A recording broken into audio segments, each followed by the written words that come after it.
Yeah, it's summer. It's supposed to be hot outside. Yeah, story after story. The media out there. Oh my God, it's a heat wave. It's hot there. It's getting hot in here. Yeah, yeah. It's funny because you actually see some of the comparisons now when they have heat maps of the summer, and they show them from like decades ago when they're just normal colors. Now they're like bright red colors and warnings. And oh my Lord, it's going to be hot outside. I got advisory on my phone today for New York. It's going to be 90 degrees. And 90 degrees. I grew up in a house in upstate New York, and it gets pretty darn humid in upstate New York. We didn't have air conditioning, for crying out loud, and fans. And it got hot. And it was summer. And then we go to football practice in August with pads on and we play football. I mean, enough already, for crying out loud. Oh, it's unprecedented. No, it's not. No, it's not. It's been hot like this in the past. And again, it's man-made global warming. Is it really? Well, it was a great story.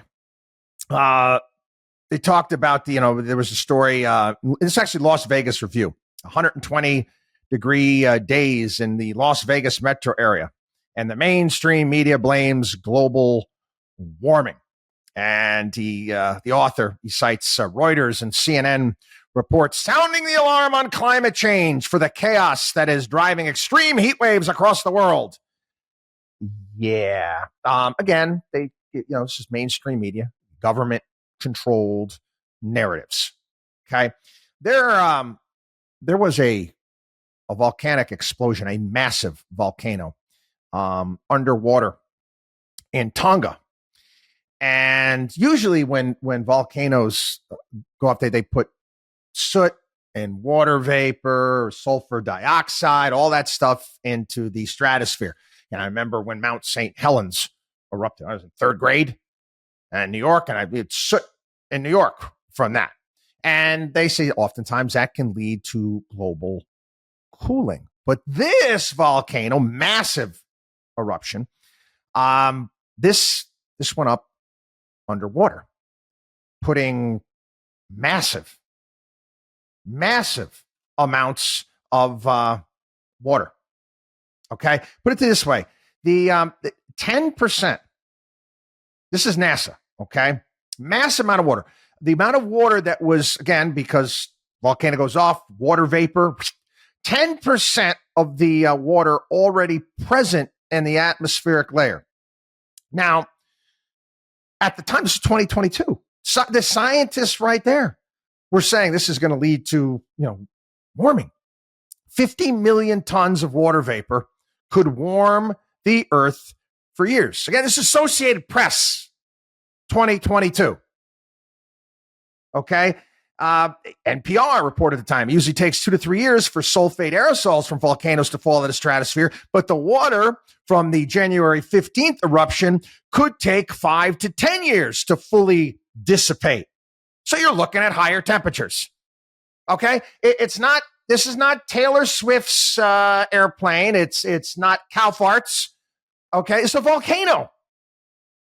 Last month, the new scientists confirmed record amount of water from the 2022 Tonga eruption is still in the atmosphere. That water is contributing to global warming. Again, you would think, it's just all the predictions that all the global scientists have been making that have been wrong. Not even the global scientists. Greta Thunberg is actually deleting her old social media posts telling us that, that we're all going to be dead by now. Myriad of other things that they come out, they put out. You think that they'd say, hey, you know what? We were right on this one. It's amazing to me. They look at this too. It's funny. They say, this is a great article actually today. It was off Zero Hedge. Look at climate related deaths. They're down more than 95% in the past century. The major reason is that the energy from fossil fuels has helped raise global living standards. When people are wealthier, they can afford such things as air conditioners and higher quality construction. The latter limits the devastation and death from natural disasters such as hurricanes. Even if you believe human activity contributes to global warming, cheap, reliable fuels save dramatically more lives than a slightly cooler globe would have. And we've gone over on the past here the fact that the globe is getting greener.